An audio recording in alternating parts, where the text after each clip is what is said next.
Are you looking for ways to boost your flavor in your dishes, or perhaps put some vegetables into your children's mouths and you're finding it a bit tough? I have a solution for you. Hi, I am Bea from Thermomix.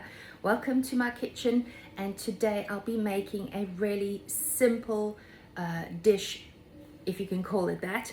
I should say staple in our family, definitely something to have. It is vegetable stock. So I'm going to show you a couple of hints and tips that I actually do because I always have some type of bag of veggies floating around in my freezer, ziplock, with some extras that I'll put in here. So I'm going to give you, before I start cooking, I'm going to just let you know you can use any vegetable, even your odds and ends, or I should say your ends of your carrots, zucchinis, even your onion peels, that type of thing. A little bit of extras, red pepper or capsicum, green pepper, green capsicum, any leftovers that you've got, you can actually stash them inside your freezer and put them there ready for when you're going to make yourself a stock. So what I usually do is I just have my top of my celery. I don't waste that. I'll actually use this in the first part. This is the initial ingredient for the recipe. Little tip for you: if you have 750 grams of your vegetables, that would be sufficient. I am actually missing a tomato today, but I'm not going to be too worried about that because my other ingredients are pretty big. So I'm going to walk you through this. It calls for 200 grams of celery stalks, trimmed into pieces. So I'm just going to pop that in. So that's 91 grams. So instead of that going to waste and landfill, I've just made sure that I'm looking after the bin by not putting that in. Anyway, so this is actually a way that I sneak the celery into my family's meals. They don't even know, unless they're listening to the video, that I do that because they usually don't like this ingredient. It's a great way to actually stash away some veggies, maybe that your children don't eat or your family members, and you can still let them have those elements in their dishes by having the stock. So next ingredient is 2 carrots.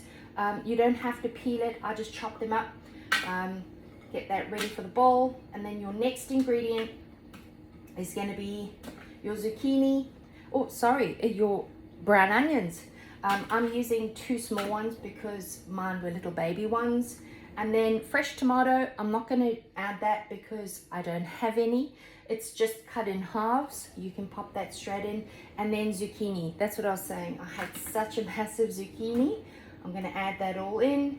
And then 2 cloves of garlic. Now, optional, if you'd like to, I like to add this one, a bay leaf. You can add an extra if you want to. I sometimes put 2 or 3 in. And then at this point, you can become very creative. Use whatever you have. I usually have dried herbs on hand at the moment because I don't have a garden growing. So it does say 1 to 2 sprigs of fresh basil, but you don't have to. You can use the dried version. You can use as much or as little as you want. Between a teaspoon and a tablespoon should suffice. And then it calls for sage. I don't have any sage.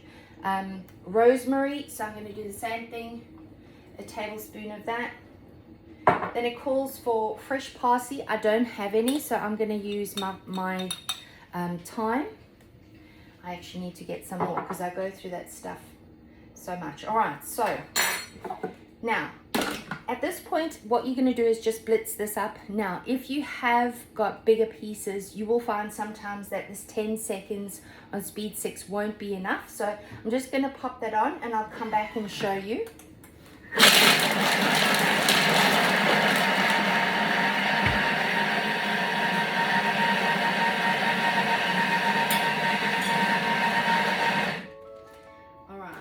So it says scrape this down, and then we're going to add in the salt. Yep, it should be good. Sometimes it does actually not go down if your pieces are pretty big, but that's the magic of Thermomix. It has made that into a bit of a paste. All right, so pouring in 150 grams of your salt.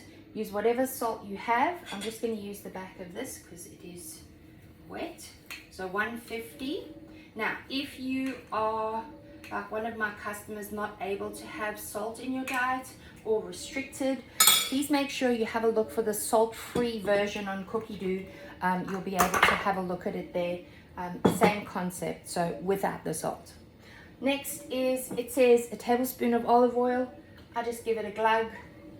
Next, place your simmering basket on top and cook that for 20 minutes on 120 degrees Celsius and speed number 1. Let me get my basket out. Alright, and that is it.